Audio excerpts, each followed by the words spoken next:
안녕하세요. 끝까지 간다 나홀로 민사소송의 옐로슈가입니다.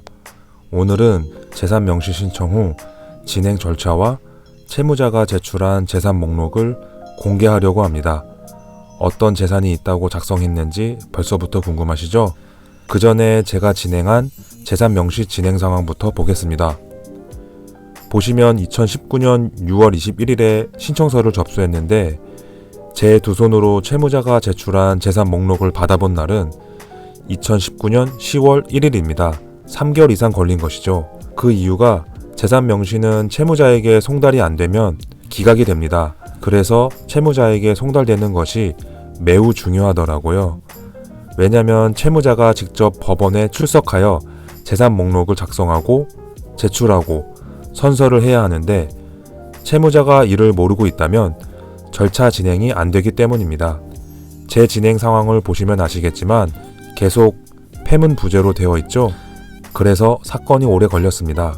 이 부분으로 법원과도 몇 번 통화를 했었는데 이미 재산 명시 결정 등본이 도달된 적이 있어서 송달로 간주하고 계속 진행한다고 하더라고요. 저는 채무자가 명시 기일에 출석하지 않으면 감치 재판 열리고 20일 감치된다고 하니 출석 안 하면 본인만 손해라고 생각하고 마음을 비웠는데 어떻게 알았는지 출석해서 재산 목록 제출했더라고요. 그래서 저는 열람복사 신청을 하여 채무자가 제출한 서류를 받아보았습니다. 열람복사 신청을 한 이유는 전자소송이 아니었기 때문입니다. 우편으로 진행하면 이렇게 고생입니다.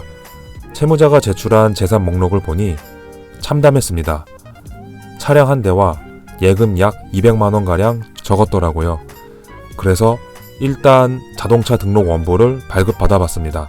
자동차 등록 원부 발급은 매우 간단합니다.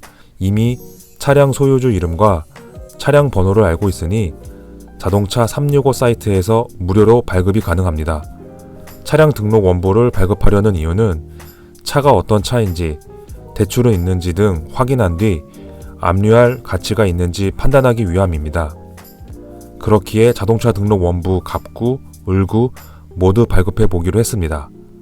포털 사이트에서 자동차 365라고 검색을 하시고 사이트에 들어가시면 이런 화면이 나옵니다. 중간에 자동차 365를 클릭해 주세요. 이 사이트에서 발급이 가능한데요. 하단에 자동차 온라인 등록 발급 서비스를 클릭해 주세요.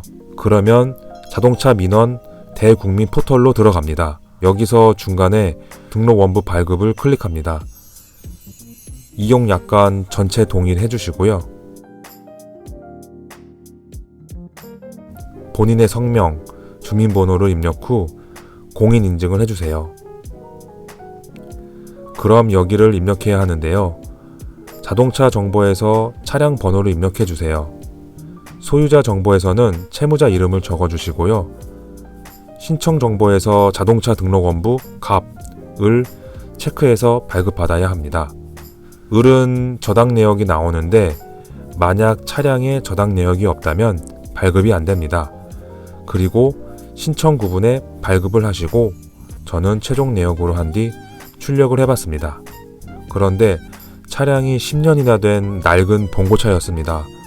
심지어 압류도 엄청 많이 되어 있어서 내가 여기에 또 압류를 해봤자 실익이 없다고 판단했습니다. 그런데 채무자가 예금이 있다고 적었어요. 그것도 200만원 이상이요. 분명 이 은행은 제가 압류한 은행이었는데 말이죠. 그래서 뭔가 이상하다고 판단한 뒤 정말 이제는 마지막으로 남은 모든 금액을 이 한 은행에 올인하기로 했습니다. 이렇게까지 했는데 못 받으면 채무 불이행자 명부 등재를 바로 신청할 계획이었습니다. 요즘 나홀로 소송을 하시는 분들이 상당히 많습니다. 저 역시 나홀로 소송을 통해 회수를 해본 경험이 있어 얼마나 지치고 짜증나는 싸움인지 너무나 잘 알고 있습니다. 사실 나홀로 소송을 하는 과정에서 채무자는 딱히 할 것이 없습니다. 받으려는 자가 모든 것을 다 해야 합니다.